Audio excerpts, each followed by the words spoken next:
So like many of you, I just finished the final ever episode of Star Wars: The Clone Wars, and it was glorious. This was without a doubt one of my most anticipated shows of the year because I love Star Wars, and honestly I think Clone Wars might just be my favorite iteration of the universe. It was there throughout a large chunk of my childhood, and even looking back on it now without any nostalgia, some of the stories told during the course of the series have been nothing short of masterful, giving much needed depth to pre-existing characters, expanding the mythology of the Star Wars canon, reintroducing fan favorites, and of course, creating some of the most iconic characters in the saga. I love this show so much, and to see it conclude in such a perfect fashion really hits hard and means so much to me. So let's talk about why I think the final arc of Clone Wars stuck the landing and then some. Now first I want to say that I just want to talk mostly about Clone Wars Season 7. I don't really want to compare it to the ending of, say, Rise of Skywalker, and why I think one works and the other not so much. Despite some redeemable qualities, I don't really feel the need or the want to talk about Rise of Skywalker for a while. You know, I'm a Last of Us fan, I already have a lot on my mind. But yes, let's talk about Season 7. The Bad Batch arc was good. It was fun, it had some nice moments, interesting new characters, dragged on for a little too long, but I always love Anakin and Rex episodes. The same cannot be said, however, for the first Ahsoka arc. Yeah, that was just boring nonsense, and it didn't really have anything to do with the show, didn't really need to be in the show at all. What I really want to discuss with you guys, of course, are the final 4 episodes, which kind of feel like 2 different arcs put into one. The Siege of Mandalore and Order 66. I think it's fair to say that pretty much everything we love about Star Wars was given to us in these 4 episodes. Amazing writing and character interactions that feel natural and earned? Check. Action set pieces with complex layers, a touch of humor, and pitch-perfect execution? Check. A story structure that satisfies with good levels of payoff while also leave you wanting more? Check. Oh, and that's just the first episode. On a structural level, I also think the final arc is very interesting. I think it could almost be broken down into 3 acts. It begins with Anakin and Obi-Wan as they reunite with Ahsoka, that's Act 1. Act 2 is Ahsoka leaving them to lay siege to Mandalore and capture Maul.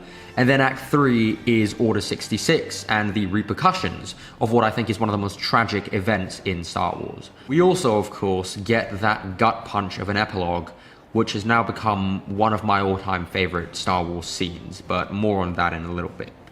If we take a closer look at each of the story beats, I think we'll find that there is such a beautiful balance of emotional character moments and big-scale action pieces. They really go hand in hand and complement each other.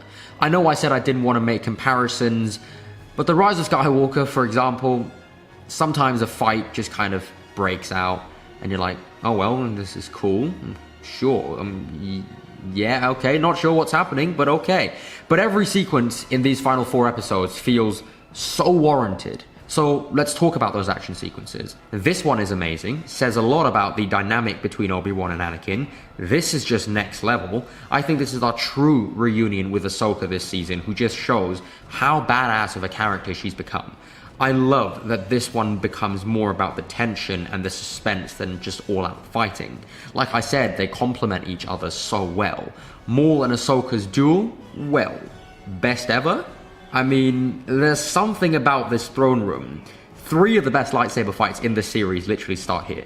The way the room is lit by the explosions outside, these wide shots, and the fact that this is the first Clone Wars duel that utilized motion capture. I mean, they brought Ray Park back to fight as Maul, and that just brings so much joy to my heart.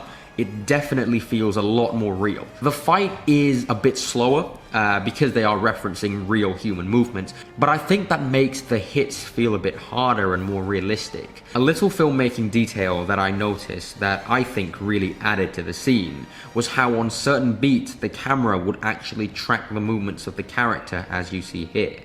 The filmmaking language of Clone Wars and Star Wars lightsaber duels in general has always really been about wide shots between 2 combatants fighting it out. 1 or 2 close-ups, couple mediums, And the camera is mostly still or moving very subtly. And of course we get all that here, but it's interspliced with these tighter close-ups, in which you almost feel like you're in between these two characters, and the camera will track certain movements in a way that makes it feel a little bit more lifelike, like live action, which I just love. Also, the music here is really unique. It's not such a typical Star Wars action score, but it actually reminds me a lot of Achilles and Hector's duel in Troy.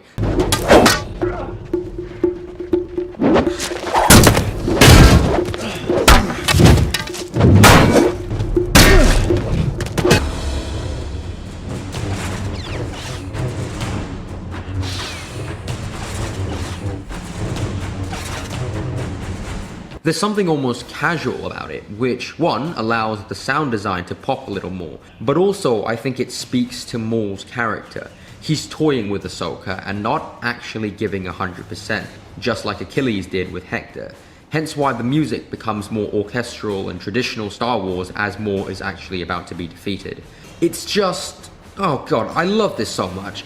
I'd also like to quickly mention how well they integrated locations into the set pieces.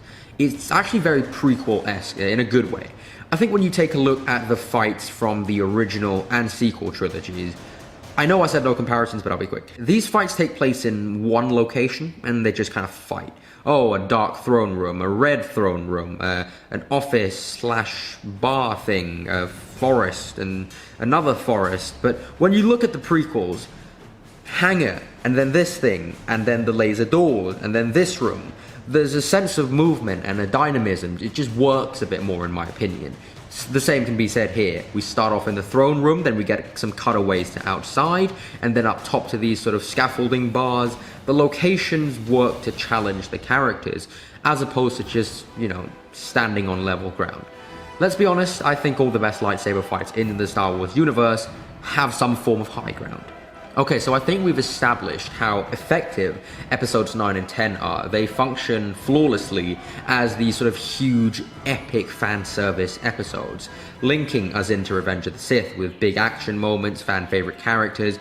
It's giving us what we've been waiting for so long. Although, a quick side note, I would have loved to have seen the Son of Dathomir and Dark Disciple storylines play out in Clone Wars fashion, or live action if we're lucky. I mean, just imagine like Eva Green playing Ventress. I mean, how cool would that be? Anyway, what makes the final arc the best, I think, is how they handle the last two episodes. We've just seen Ahsoka defeat Maul in this epic face-off, and now the next episode begins with dark and somber music. They've won the battle, but the tone is as if they've lost. And it's this manipulation of the audience which makes me admire Filoni and his team so much. They're taking advantage of our Star Wars knowledge, using our expectations of the inevitable Order 66 and just feeding into it. This is how you write a prequel. The audience knows what's going to happen, and you just create as much dread and as much build-up as possible, waiting for that eventual climax. The score here as well by Kevin Kline is actually my favorite in all of the Clone Wars, because again, it doesn't feel like traditional Star Wars. There's a lot more suspense, it's far more subdued, almost reminding me of Vangelis' score for Blade Runner, and also what Hans Zimmer and Benjamin Wallfisch did on 2049. If we're gonna make a good comparison, this first chunk of episode 11 reminds me a lot of the opening of Winds of Winter. Barely any dialogue, mostly music, editing, just pure visual storytelling. You already have a good idea of what's going on, so it's just about building that atmosphere and mood and tone, and it's filmmaking perfection, all leading up to that eventual moment of Order 66. This was when Clone Wars went to a different place for me. It's always been an emotional show. Star Wars has been very rooted in emotion, but in my opinion, their depiction of Order 66 here takes it a step further. Again, it's feeding into our love of these characters, but also our knowledge of what transpires. And I think the first hit is this exchange between Rex and Ahsoka. Find him. Find him. Find him!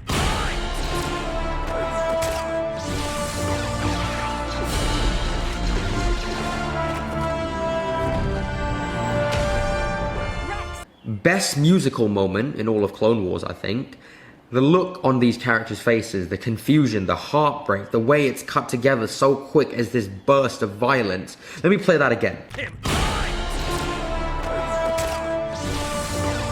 It might just be the most heartbreaking 2.5 seconds of Star Wars I've ever seen. Every time I watch this scene, I feel like someone punches me right in the heart, and it hurts in the best way possible. Now, the next chunk, I think, is good. Not great. Probably the weakest part of this arc. At first, obviously, it's always fun to see how our favorite characters take on Order 66, especially with the wild card of Maul in the mix. Double dog damn! But it does begin to feel slightly tedious. For the most part, they're just running around, sort of interchangeable corridors, deflecting blaster bolts and stunning people. This bit is cool though.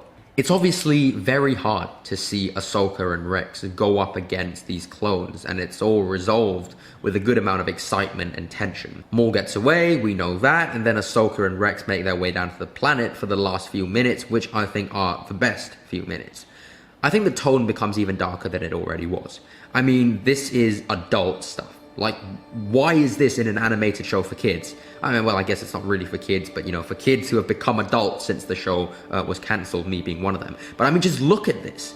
This is deep shit. They bury their friends who were forced to betray them. Ahsoka fakes her death. And I think the hood actually says a lot as well. Almost like ushering in a new era of Star Wars. Again, despite being a prequel and despite us knowing where it goes from here, there's a sense of emptiness, and I love it, I really do. Now, that would have been what many of us would describe as a perfect ending, but no. Dave fucking Filoni hits us with one more gut punch, truly showing us that Disney Star Wars should have been under him the whole time. I mean, I know it would be the logical thing to show Darth Vader in a post-Revenge of the Sith scene, but I don't see this person as Vader. When he walks into frame, what I see is my childhood being corrupted. You see, as an early 2000s kid, I was raised on Clone Wars, prequels. I watched Anakin Skywalker for years. I played him in LEGO Star Wars. My first impression of this character wasn't as some huge hulking space samurai who was revealed to be Luke's dad, but had, very little depth in the original trilogy. I was raised to see him as this guy, the charismatic Jedi, the master of Ahsoka, the guy who didn't like sand. And now, we see him looking like one of cinema's most iconic villains, depicted in the show that in many ways redeemed the character from the prequels. And it crushes me to my core. When I saw him walking in, I shat myself. And again, the scene says everything that needs to be said, without a single word. Although we know what happens next, it feels like the end. And it's a sad ending. And it breaks your heart, and yet I can't help but love every second of it, and that is why I think Star Wars The Clone Wars Season 7 has the perfect ending and maybe my favorite in all of the Star Wars stories.